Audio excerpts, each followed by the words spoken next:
Welcome to another D3 mini episode live from Mutiny Federation Training Center. Today we have Eli, the Dreamboat Perez, and Smokin, Eric Bronson. Now we're here today because when I was a young, small child, I liked wrestling a lot, man. Oh, yeah. And I kind of stopped watching. And then during what do you call that? The pandemic. You remember that? Oh yeah. Unfortunately, I do. That was a crazy time. It But sure during was. the pandemic, I got back into it and I really started enjoying it again. And also, I feel a lot of people did, man. All of a sudden, they're selling out arenas again, you know? Oh, so yeah. I feel like it's a hot topic. I seen your guys' show. I really enjoyed it. And then, therefore, I decided, hey, come on D3 Mini and talk to us about it a little bit. Man, awesome. Now we're here. Thank you for having us on, brother. We really appreciate you guys. Yeah, and I really like your in-ring personality. You guys both have really good personalities, I feel like, in-ring. Thank you. But I guess I could start with my first question. Okay. Hey, I don't know if you guys noticed, but I have official D3 Minute cards. Get yours now. Get yours now. At the merch table. And what does pro wrestling mean to you? To me, If we can start with what you. doesn't it mean to me? No, but for real, it's like an art. It's like asking a musician, what does music mean to them? For me, it's an outlet, a way to express myself. I feel like I'd be extra crazy if I didn't have this way to let myself let it out in some way. So, Yeah, and I mean, to do this, you have to be some type of crazy because we all are. But what wrestling means to me is, it's funny you mentioned the pandemic because I hear a lot of people say they used to be wrestling fans, and that's kind of what we're trying to change here. But I started training right before the pandemic, and it was on and off, and it was just kind of hard to have shows and everything.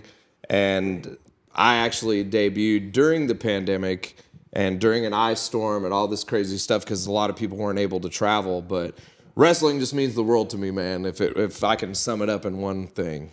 Yeah, man.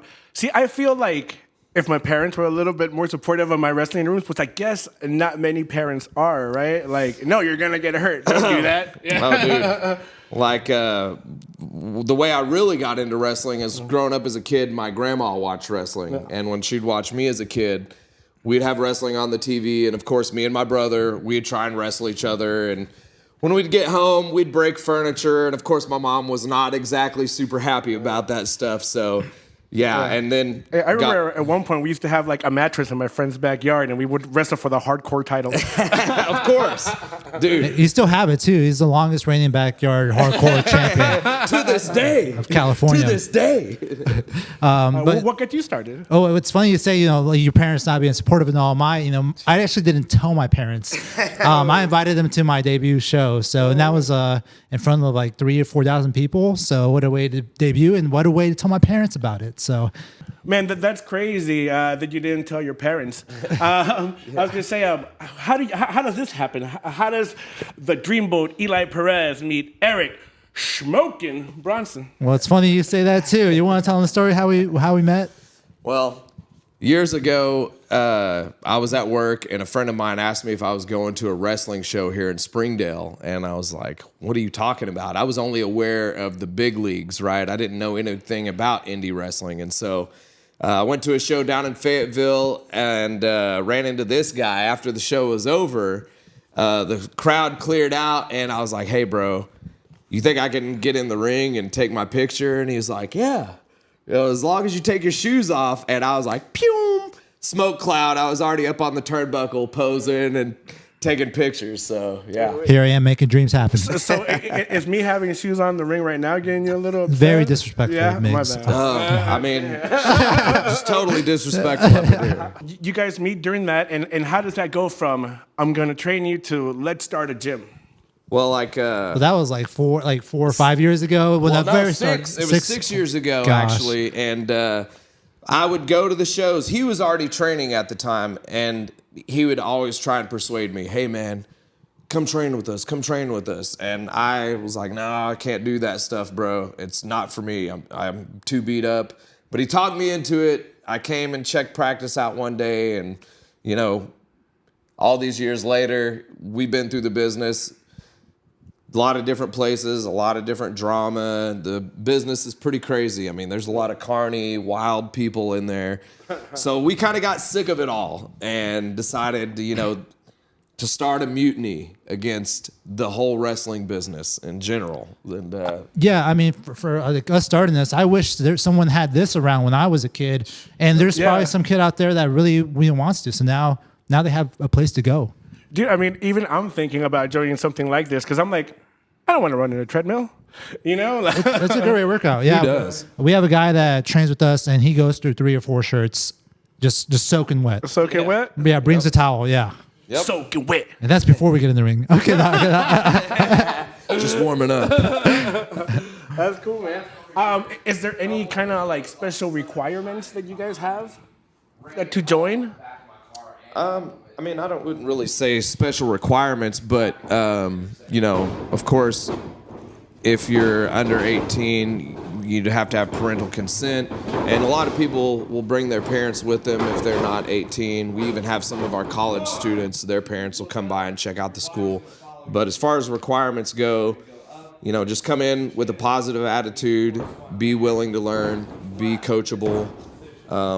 Just know that it's not going to be easy. It's going to be a challenge. And, be willing to challenge yourself really is the only requirements I have. I mean, yeah, and like you were talking about earlier, what's wrestling mean to you?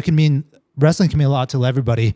So we have a good group of people here, and we're all friends. We all hang out. Time flies when we're in here. So I mean, there is no requirement other than to show up and try hard. So does it hurt? Oh yeah, my neck is killing me. I'm like looking forward and I'm trying not to be rude because if I turn towards you, it's like, So, yeah. I thought it was just like very intimidating. Knock on wood, I haven't had any really bad injuries. Knock on wood, other than my ankle, and then I try to keep playing soccer on it. And then, of course, every now and then you feel some pains, but it's all worth it. Yeah. You talk about the classes going like really fast. How long is a class usually?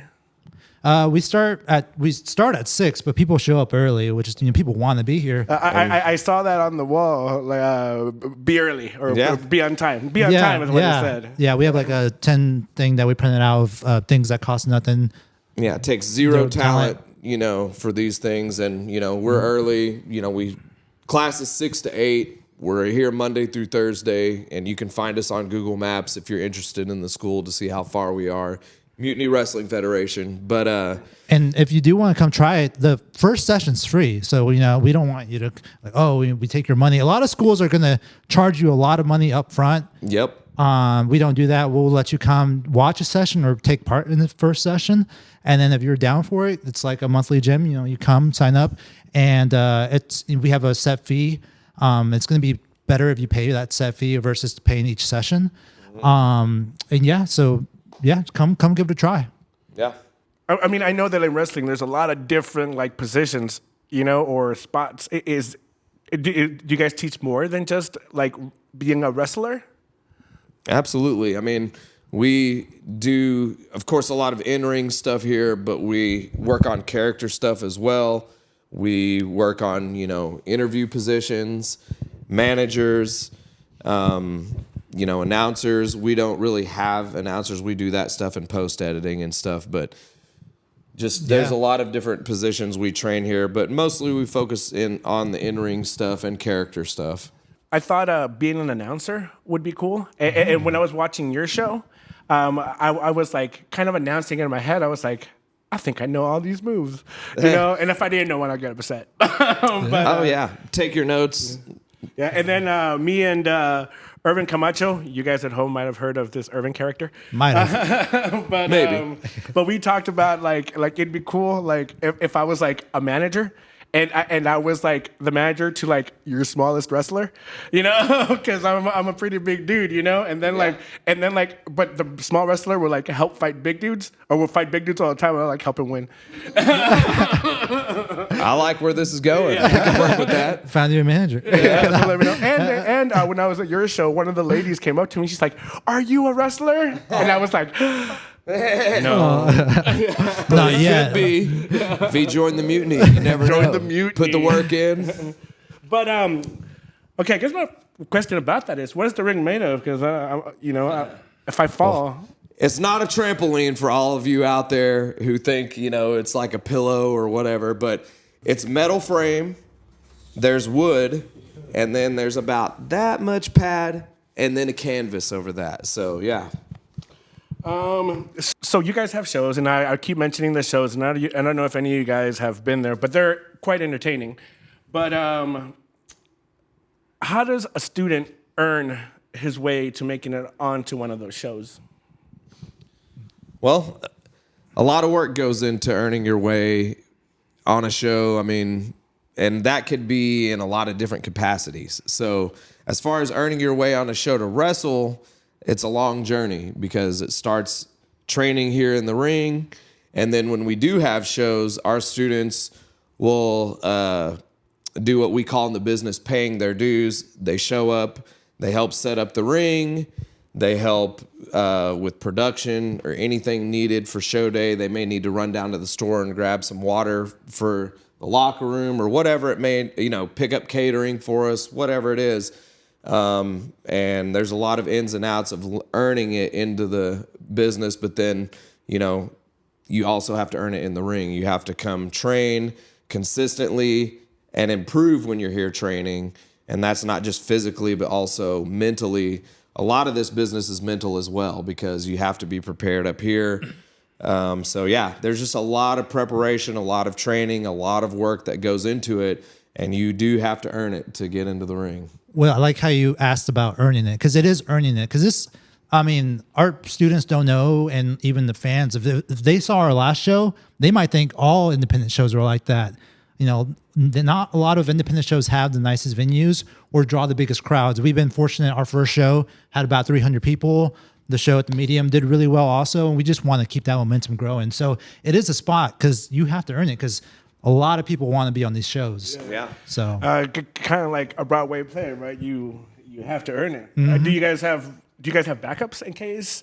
Oh man, Like if somebody goes down, you guys have somebody ready to go? Card's subject to change. So, usually we have people booked on the shows and we have people that show up and have their, people that train with them or go on the road with them. But, things change all the time. And we have people messaging us all the time that are interested in working with us and, months out. So, yeah, we've always got a rotating door of people wanting to come in. Are these show family friendly? Oh, yeah, totally. Family friendly, bring the whole family. And one idea we've actually been kicking around is having some birthday parties here at the training center to where, we have cake, pizza, watch some wrestling, and it culminates with the match right here in the ring for the whole family to enjoy, friends, of course, as well. But, yeah, family friendly totally, man. yeah, keeping the family friendly is important. Like we bring our own families there, so we want, I don't want someone cursing from my mama. Well, but that was one of the main reasons that we started Mutiny Wrestling Federation is because, we do travel to different states and to Canada for some of us over here. But, I would love to have a local promotion here that's family friendly that I can bring. I have little cousins, nieces, and nephews. I have uncles, aunts, everybody that comes to the show. And so that's one of the main reasons we started Mutiny Wrestling Federation. So because some venues do not want pro wrestling in their venue. They're like, oh, that's trashy. Yeah. That's grotesque. That's whatever. I'm like, no, this is different. This is different. give us a chance, man. Yeah. We don't have that reputation. So I also noticed Eli, the Dreamboat Perez. I saw him. What was it? An AEW. Oh yeah. I think. Wait, have I seen you twice in there? I've been on there twice. Yeah, once with the audience with the beer bottle. And then once as a security guard. yes. Yeah. So that was cool. How does one get to do that? Is that? I'm guessing that's the same as earning. But is there anything? You know what? I wish I could tell you how to do that, but I didn't reach out to them, and they reached out to me. I don't know. They found me somehow, but I'm glad they did. One of them, I was on there with my tag partner Tino, so my first time. So it was like, not only do I get to do this cool experience, but I get to do it with one of my best friends. So that was awesome. We ate a lot of catering that day, and I learned from the first time to take the Tupperware that they have and stack and like keep some in your bags. I did not know that trick for the road, bro. And so I did that the second time for sure. Man, and everything paid for when you do something for one of those guys? I'm not sure if there's something that I signed that says. I'm not sure. I'm not sure how that works. I'm just gonna say, you get paid for your time. Yeah, for sure. All right, cool, man. That's interesting about AEW. Now, I think that's one of, besides WWE, that's probably one of the more elite ones. So tell me more about like some of the other shows. Like, do you have any crazy stories about anything? Because I mean, sometimes you guys go play in like high school, like. I mean, the indies are different than being in the big leagues. Of course, some of the venues aren't the greatest. Some of the talent that you work with aren't the greatest, unfortunately. But that's one thing that we try and separate ourselves and bring in high quality talent. We go to nice venues. We think about what our fans are experiencing with their paying for a ticket. We want them to have a good experience all the way around. We want our locker room to be nice and just a positive locker room all the way around.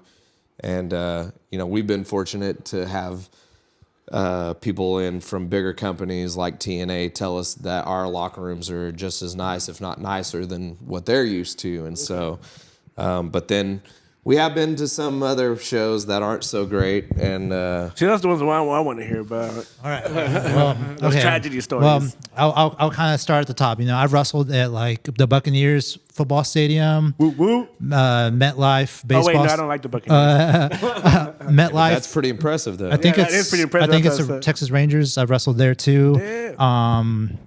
Here at Parsons Stadiums in the rodeo of the Ozarks, and then. But I have wrestled on Beale Street, which sounds cool. It does sound It sounds cool. Now it's at a bar. That also sounds cool. Yeah. But it was a very paper. small. It was a very small bar. Had 9 people there, and there was no AC, and there was mosquitoes everywhere. So I was getting eat up. Yeah. Oh man. But it was a fun show. It was a fun show. And you're there like in tights, no shirt, mosquitoes. Yeah. Well, my fun story about the indies was I wrestled at this promotion at the fairgrounds one time, and they decided to put me in a battle royal, which sounds fun, right? The Royal Rumble, but you don't want a 2-hour rumble on an indie show, okay? So I'm in there, we're wrestling around, and people say wrestling is fake or it's bad or something, whatever, right? Well, in my match, both of my biceps were torn. Oh, man. And I drove the truck with the trailer with the ring, so I had to wait until the show was over to tear down the ring. It was a rough night at the office. That was nasty. I've never seen someone's like biceps literally hanging off. It looked like jelly, like off his arms. It was gnarly. Oh, dude. I'm like, if that happened to me, I'd be crying. Dude. I was pretty upset about it. And I also got hit with a steel chair where I should have had stitches. But once we got the ring set up and about to hit the road, and I had to drive back, hauling the trailer about an hour or so, one of the guys came up to give me a side hug and busted my elbow back open. And I just looked at the dudes I was there with. I was like, bro, let's get out of here. But yeah, that was, the indies. There's some good times out there sometimes. But thank God we don't have anything like that here at Mutiny. So I saw that you guys had your student, and she was new, Anna Ray. Oh, yeah. Anna. Yeah, she came by to watch WrestleMania last year at the pad, dude. That was cool. Are we doing that again this year? We should. Now we should. I'm always down for a good WrestleMania watch party. So, Irvin, are you down? Yeah. All right. And so tell us more about her story, how she got in it, and how that happened. I believe she went to a Comic-Con and then saw Lita and Trish Stratus. Yep. And talked to them, it. and then she signed up for a school, and now that's where we met. I mean, she started training with us, and when we started this up, she came along with us, and she's been putting in a lot of work, in the ring, in the gym, and she's been honing her craft, and we thought, hey, it's a great time for her to make her debut, and we put her in there with the Bad Street Beauty, Miranda Gordy, And she's a second-generation wrestler. I don't know if you know Terry Bam Bam Gordy from the Fabulous Freebirds, but that was her dad. Oh. And so it was a great debut for her at the Medium. We had a great show that night. If someone's going to break you into the business, it's someone like that. That's one way to make it in. I mean, good Lord, what a way to make it. So, yeah. How long does it go from, like, in the ring to... You know, everyone's journey is different. Some people pick it up faster than others. It's really just like anything in life. Just whenever you're ready, and you know we think you're ready, and you're ready, then go. You know. Yeah, you have to really feel like you're ready, and you know, also your coaches will usually tell you. But when I started training, it was during the pandemic. It was really on and off. I had a lot of people pushing, hey, man, when are you going to get in there? When are you? And I felt like, you know, the bad guy. I'll wrestle when I'm ready, you know. But, I knew that I was going to be in front of my family and my friends, and I didn't want to make a fool out of myself or out of this business. And so I took it really seriously, and that's the way I feel like everybody should have their mindset about it. But my first official match was against Max Castellanos, and he's killing it down there in Texas. Yeah, with Booker T at Reality of Wrestling, and I mean, but when this guy faced straight up out of the gate, you know. And when I debuted, I literally knew nothing. I knew just how to bump, and how to get beat up. And what is a bump? A bump. Oh, that is a falling with style. Yes, that's what, when you get slammed in wrestling, that's what we call taking a bump or whatever. And so, when people get slammed or suplexed or any of that, that's taking a bump. So, he just kicked my ass. I mean, and I'm sorry, I don't know. From pillar to post. I was there working security at that show at that point. And I was like, damn. Yeah. When you start out, do you always start off like losing and stuff, or can you?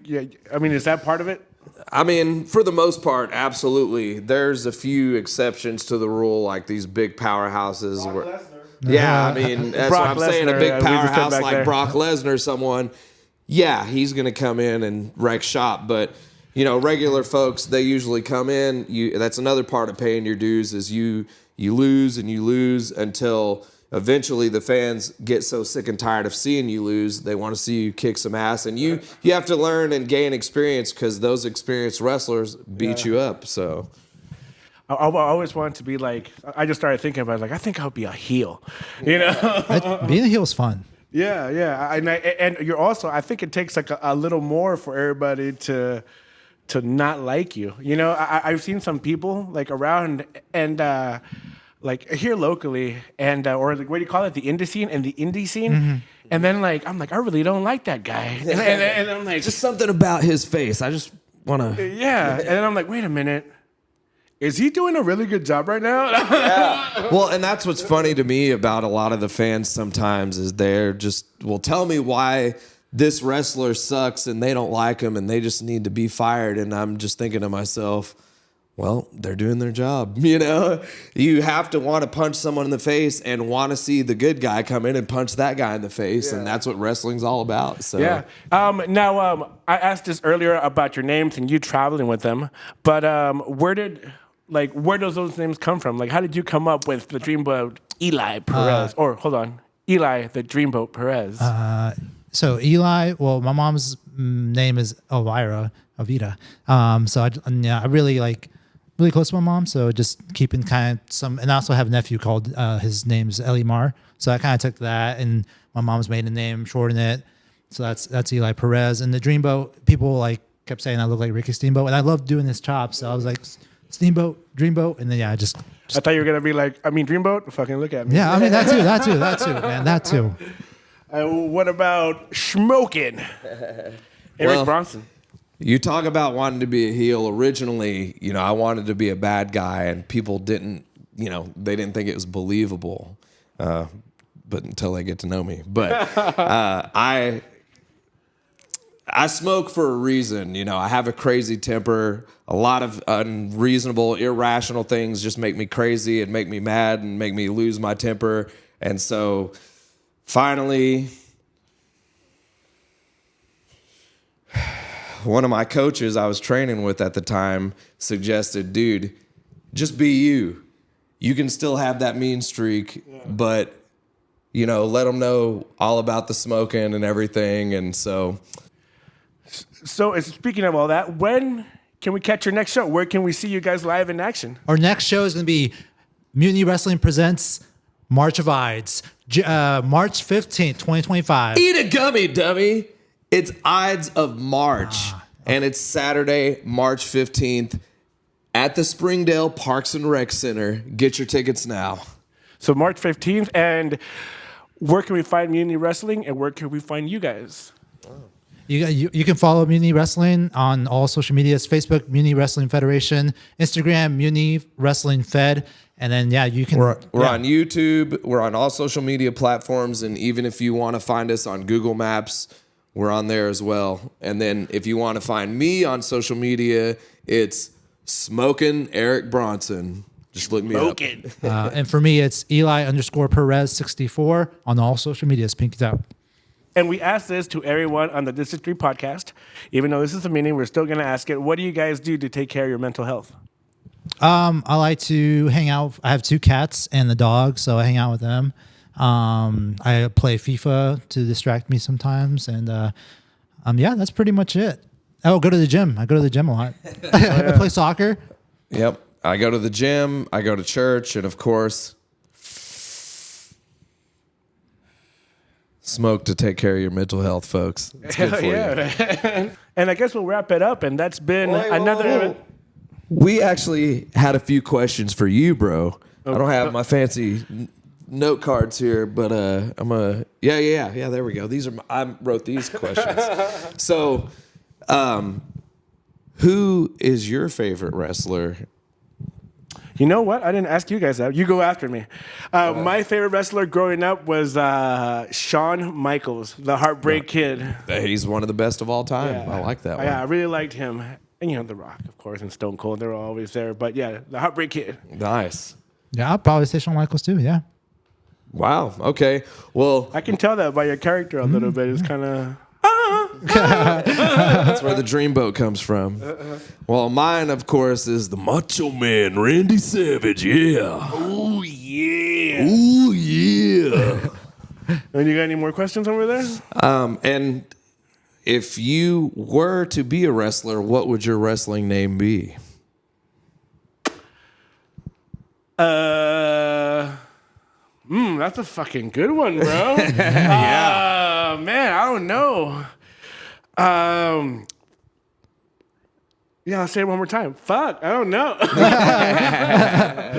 Big Miggs, bro. Yeah, Big Miggs. putting me on the spot. Yeah, Big Mix would be cool. Or maybe something like Tiny Tim, Tiny. I keep it just tiny. Tiny. There you go. Yeah, man. Anything else before we wrap this show up? All right. What was your favorite part of the Uprising show? You went to the show. What was your favorite part of the show? Oh, man, what was my favorite part of Uprising? That's a good one. No pressure. We're here. Not my match. That match that went all over the place, that was good. Also, you guys really got me with, you guys had that first of all, that dude's leg came off. And I didn't know he didn't have a leg. Yeah. And then he had like his model or his manager or whatever you guys call him. And then so she was there and I was watching her kind of like do her thing, and all of a sudden she's getting like flipped in the ring, So yeah, that just caught me by surprise. I was like, whoa! And by that time I already hit the parking lot, so I was like, whoa! You never know what's going to happen at a Mutiny show, so be sure to check it out. Yeah, man. Well, anyway, that's been another episode of the District 3 podcast. Scratch that. D3 mini episode. I hope we get to see you guys on another one.